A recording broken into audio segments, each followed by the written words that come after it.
এটা কি খাসি না? আর এটা হাঁস।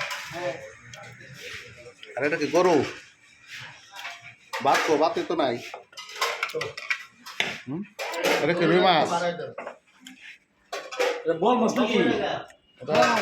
হ্যাঁ না পাঙ্কা। এটা কি মুরগি? এটা মুরগি। এটা মুরগির রোস্ট। লাল তরকারি আছে।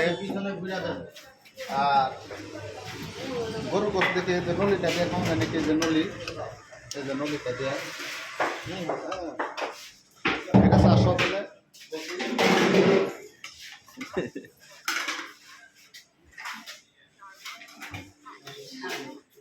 380 টাকা।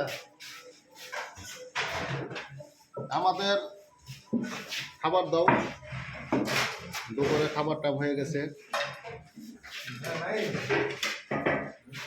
ঠিক আছে।